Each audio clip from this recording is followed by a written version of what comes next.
ಎಂದಿಗೂ ತೊಂದರೆಗೊಳಗಾಗದ trouble shooter Shri K Vijayakumar, Padmashri 2026. ನಾನು ಕಠಿಣ ಪರಿಸ್ಥಿತಿಯಲ್ಲಿ ಸಿಲುಕಿಕೊಳ್ಳುವ ಸಾಮರ್ಥ್ಯವನ್ನು ಬೆಳೆಸಿಕೊಂಡಿದ್ದೇನೆ. ಅಲ್ಲಿ ಕ್ರಿಯೆ ನಡೆಯುತ್ತಿದೆ ಅಥವಾ ಏನಾದರೂ ಸರಿಯಾಗಿ ನಡೆಯುತ್ತಿಲ್ಲ. ಇದು ಶ್ರೀ ಕೆ ವಿಜಯಕುಮಾರ್ ಅವರ 5 ದಶಕಗಳ ಸುಪ್ರಸಿದ್ಧ ವೃತ್ತಿ ಜೀವನದ ಸಾರಾಂಶವಾಗಿದೆ. ಏಪ್ರಿಲ್ 2010 ವಿಜಯಕುಮಾರ್ ಸಿಆರ್ಪಿಎಫ್ನ ಮಹಾ ನಿರ್ದೇಶಕರಾಗಿದ್ದರು. ಛತ್ತೀಸ್ಗಢದ ದಾಂಟೆವಾಡದಲ್ಲಿ ನಕ್ಸಲರು ಸಿಆರ್ಪಿಎಫ್ ಬೆಂಗಾವಲು ಪಡೆಯ ಮೇಲೆ ದಾಳಿ ಮಾಡಿದ್ರು. 75 ಸಿಬ್ಬಂದಿ ಸಾವನ್ನಪ್ಪಿದರು. ವಿಷಯಗಳು ಸ್ವಲ್ಪ ಕಠೋರವಾಗಿತ್ತು. ತಕ್ಷಣ ನಾನು ಸ್ಥಳಕ್ಕೆ ಭೇಟಿ ನೀಡಿ ಕೊಂಚ ದಾಳಿ ನಡೆದ ಸ್ಥಳದಲ್ಲಿಯೇ ಒಂದು ರಾತ್ರಿ ಕಳೆದೆ. ಹುಡುಗರ ಸ್ಥೈರ್ಯ ನೋಡಿದೆ. ಹುಡುಗರು ಅವರನ್ನು ಹಿಂಬಾಲಿಸಲು ಸಿದ್ಧರಾಗಿದ್ದರು. ಫೋರ್ಸ್ ಮೇಲೆ ಪರಿಣಾಮ ತಕ್ಷಣವೇ ಆಗಿತ್ತು. ನೈತಿಕತೆ ಹೆಚ್ಚಾಯಿತು. ಅದು ಒಂದು ಪಾಠವಾಗಿತ್ತು. ನೆಲದ ಮೇಲಿರುವ ತೊಂದರೆ ಇರುವ ಸ್ಥಳಕ್ಕೆ ಆಗಮಿಸಿದರು. ವಿಜಯ್ ಕುಮಾರ್ ಅವರ ಪೋಷಕರು ವಿ ಕೃಷ್ಣನ್ ಮತ್ತು ಕೌಸಲ್ಯ ಅವರಿಗೆ ಹೆಮ್ಮೆ ಅನಿಸುತ್ತಿದೆ. ತಂದೆ ಪೊಲೀಸ್ ಇನ್ಸ್ಪೆಕ್ಟರ್ ಆಗಿದ್ದರು. ಯಾವಾಗಲೂ ಸಮವಸ್ತ್ರದಲ್ಲಿ ಚಾಣಾಕ್ಷರಾಗಿದ್ದರು. ಆ ಚಿಕ್ಕ ಹುಡುಗನಿಗೆ ಆ ಇಮೇಜ್ ತುಂಬಾ ಬಲವಾಗಿತ್ತು. ಅವರು ಎಂಎ ಪದವಿ ಪಡೆದು 1975ರಲ್ಲಿ ಐಪಿಎಸ್ಗೆ ಆಯ್ಕೆಯಾದರು. 1 ವರ್ಷದ ನಂತರ ಅವರು ಐಎಎಸ್ಗೆ ಆಯ್ಕೆಯಾದಾಗ ನಿರಾಕರಿಸಿದರು.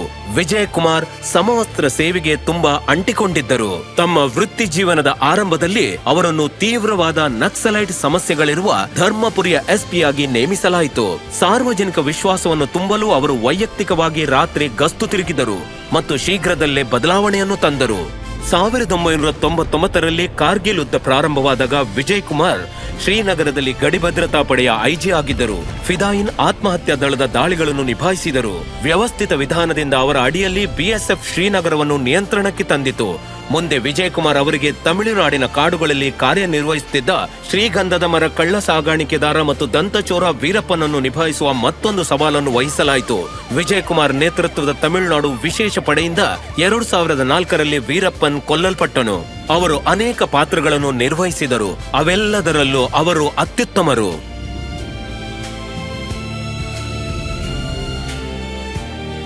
ಅವರು ಕುಟುಂಬದ ಸಂಪೂರ್ಣ ಜವಾಬ್ದಾರಿ ವಹಿಸಿಕೊಳ್ಳದೆ ಇದ್ದಿದ್ರೆ ನಾನು ಇಲ್ಲಿ ಇರ್ತಿರ್ಲಿಲ್ಲ. ಅವರು ಉತ್ತಮ ಶಕ್ತಿಯ ಮೂಲವಾಗಿದ್ದರು. ಕೃತಜ್ಞತೆ ಸಲ್ಲಿಸುವ ಸಮಯ ಬಂದಿದೆ ಅಂತ ಭಾವಿಸುತ್ತೇನೆ. ನಾನು ಕೇವಲ ನಾನಲ್ಲ, ನನ್ನ ಜೊತೆ ಇದ್ದವರು ಬಹಳ ಜನ ಎಂದು ನನಗೆ ಅರಿವಾಯಿತು. ಯಾವುದೇ ವೃತ್ತಿಯಲ್ಲಿ ಆ ಕೆಲಸ ಇಷ್ಟವಾದರೆ ನೀವು ಶ್ರೇಷ್ಠರಾಗಲು ಪ್ರಾರಂಭಿಸುತ್ತೀರಿ. ನೀವು ಅತ್ಯುತ್ತಮ ಪ್ರಯತ್ನ ಮಾಡಲು ಪ್ರಾರಂಭಿಸುತ್ತೀರಿ ಮತ್ತು ಸ್ವಯಂ ಚಾಲಿತವಾಗಿ ಉನ್ನತ ಶ್ರೇಣಿಯ ವ್ಯಕ್ತಿಗಳಲ್ಲಿ ಒಬ್ಬರಾಗುತ್ತೀರಿ.